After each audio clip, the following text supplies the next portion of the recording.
Hello my dear students, Rupali's English classes या माझ्या YouTube चॅनलवर तुम्हा सर्वांचे पुन्हा एकदा मनापासून स्वागत.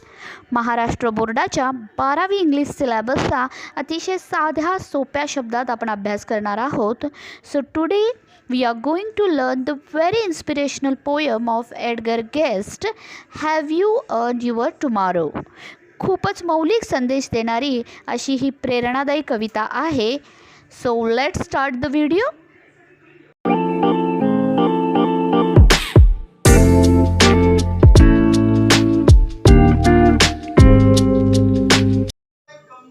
Have you heard your tomorrow is written by Edgar Guest, who was born in England and brought up to the United States when he was 10 years old.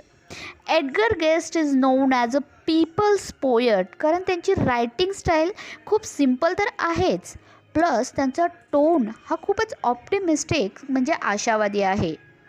In the present poem the speaker is asking the readers whether they have done anything to improve the life of another human being or not. स्वतःसाठी सगळेच जगतात, पण दुसऱ्यासाठी जगणं, त्याच्यासाठी काहीतरी चांगलं करणं हीच खरी मानवता. It is up to you whether you will have a better future or not. माणसाची आजची कृती ही त्याच्या भविष्याचा रस्ता प्रकाशमान करत असते.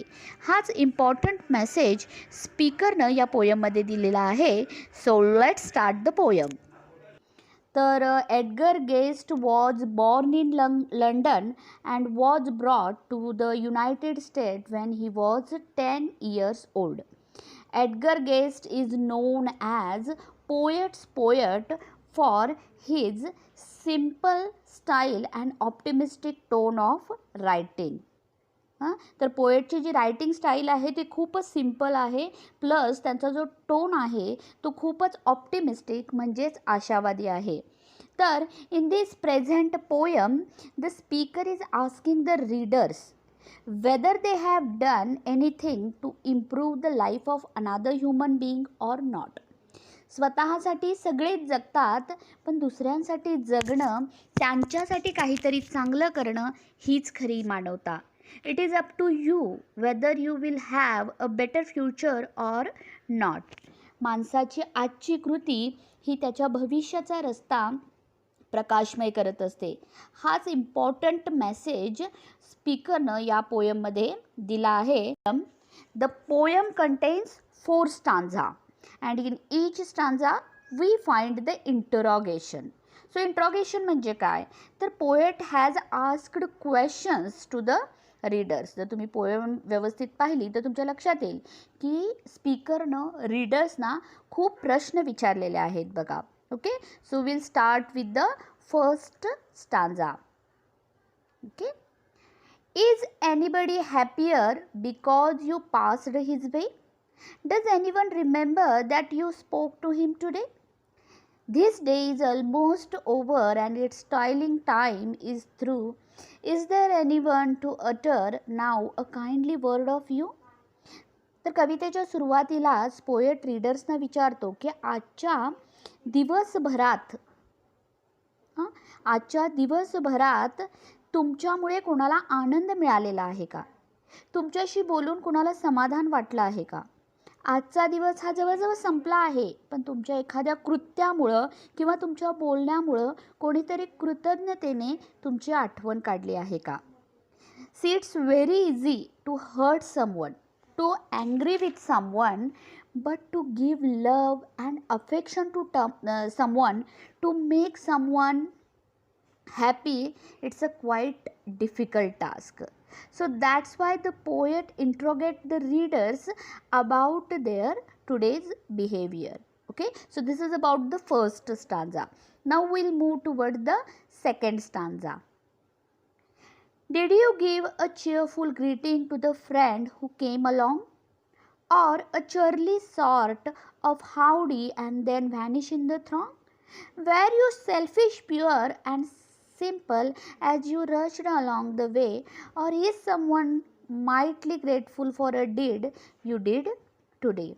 So in second stanza also the poet asks some questions to readers. बघा पोएट विचारतो की तुमचा एखादा मित्र संकोच करत बिचकत तुमच्याकडे मदतीच्या अपेक्षेने आला तर तुम्ही काय करता? तुम्ही त्याच्या आनंदाने स्वागत करता की त्याच्या मागणीकडे दुर्लक्ष करून न समजल्याचं नाटक करून फक्त हॅलो करून तिथून सटकता? आज तुम्ही कुणाशी स्वार्थीपणाने किंवा इग्नोरन्सने वागला का कुणाची तरी मदत केला व आपल्या चांगल्या कृत्याने आपली इमेज सेल्फलेस म्हणजेच निस्वार्थ बनवली असा प्रश्न ह्या सेकंड स्टांजामध्ये पोएट रीडर्सना विचारताना दिसून येतो. Okay, now the third stanza. Can you say tonight in parting with the day that's sleeping fast that you helped a single brother of the many that you passed? Is a single heart rejoicing over what you did or said? Does a man whose hopes were fading now with courage look ahead? My dear student, in our day-to-day life, many people are helpless by their situations.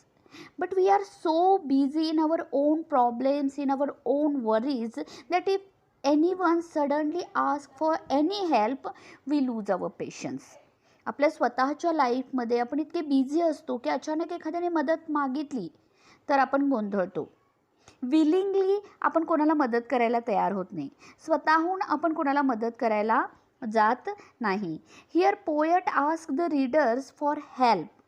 ती कोणत्याही प्रकारची असू शकते. Poet विचारतो की बघा, आज तुम्ही निराश झालेल्या व्यक्तीच्या मनात पुन्हा आशा निर्माण करण्यासाठी प्रयत्न केला आहे का?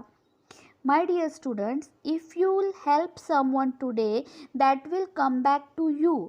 If you will spread the happiness today that will also return to you. Okay, now the last stanza. Did you waste the day or lose it? Was it well or sorely spent? Did you leave a trail of kindness or a scar of discontent? As you close your eyes in a slumber, do you think that God would say, you have earned one more tomorrow by the work you did today? So in the last stanza, the poet asks the readers about his whole day. Whether he has wasted, lost his today, or today he made someone happy. Poet रीडर्सना विचारतो की आजचा दिवस तुम्ही कमावला की गमावला.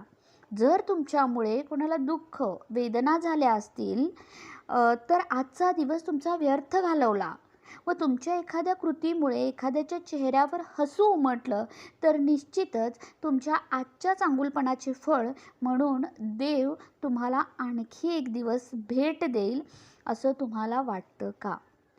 Have you earned your tomorrow by giving happiness to someone, by helping the needy person? This is the question the poet asked to his reader. तर परोपकाराचं महत्त्व सांगणारी एक खूपच इन्स्पिरेशनल मोटिवेशनल अशी ही पोयम आहे की ज्या पोयममधून पोएटनं आपल्याला टू स्प्रेड द हॅपीनेसचा संदेश आपल्याला दिलेला आहे. तर ही पोयम तुम्हाला कशी वाटली हे मला नक्की कमेंट करून सांगा आणि माझ्या यूट्यूब चॅनलला लाईक, शेअर आणि सबस्क्राईब करायला विसरू नका. आणि हो, बेल आयकॉनसुद्धा क्लिक करायला विसरू नका, जेणेकरून माझ्या नवीन व्हिडिओचे अपडेट्स तुम्हाला नक्की मिळतील. आजचा व्हिडिओ पाहिल्याबद्दल धन्यवाद.